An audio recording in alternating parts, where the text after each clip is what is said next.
ప్రశ్నిస్తున్నందుకే మాజీ మంత్రి కాకాని గొంతు నొక్కేందుకు అక్రమ కేసులు పెట్టారని తిరుపతి ఎంపీ గురుమూర్తి ఆరోపించారు.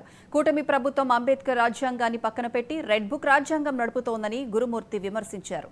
జిల్లాలోని టీడీపీ నాయకులు అక్రమ మైనింగ్ చేస్తూ వైసీపీ నాయకులపై ఆరోపణలు చేస్తున్నారని ఎంపీ గురుమూర్తి మండిపడ్డారు. టీటీడీ పరిపాలనను గాలికి వదిలేసి సొంత మనుషులకు దర్శనం ఏర్పాట్లు చేస్తున్నారు.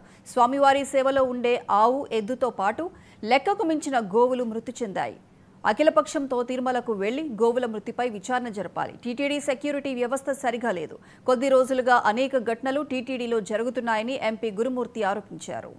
భారత రాజ్యాంగం ఆంధ్ర రాష్ట్రంలో అమలు కాబడట్లేదు అనడానికి ప్రత్యక్ష నిదర్శనం ఈరోజు కాకాని గోవర్ధన్ అన్న వైఎస్ఆర్ కాంగ్రెస్ పార్టీకి సంబంధించి పార్టీ బలోపేతానికి, అలాగే ఈ జిల్లాలో ఎవరికి అన్యాయం జరిగినా వాళ్ళ వైపు నుంచి వైఎస్ఆర్ కాంగ్రెస్ పార్టీ తరఫున వాయిస్ వినిపిస్తూ వాళ్ళకి న్యాయం జరగాలని ఫైట్ చేస్తున్నటువంటి ఆయన గొంతు నొక్కాలని ఈరోజు రెడ్ బుక్ రాజ్యాంగాన్ని అమలుపరిచి ఆయన మీద అక్రమ కేసులు బనాయించి లాస్ట్గా ఆయన బెయిల్ వస్తుందేమో అని ఎస్సీ ఎస్టీ కేసులు కూడా వాడుకోవడం జరుగుతుంది.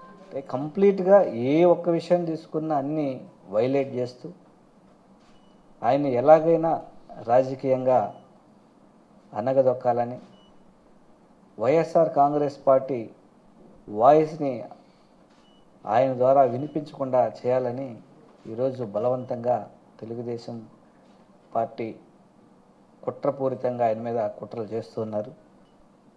రకరకాల ప్రచారాలు చేస్తున్నారు. ఖచ్చితంగా న్యాయస్థానాల మీద మాకు గౌరవం ఉంది. ఖచ్చితంగా ఆయన కోర్టులో ఫైట్ చేసి నిజాయితీగా బయట వస్తారనే నమ్మకం మాకు ఉంది. వీళ్ళు ఎన్ని కుట్రలు చేసినా, ఎన్ని కుతంత్రాలు చేసినా అవి కోర్టుల ముందు నిలబడవనే విశ్వాసం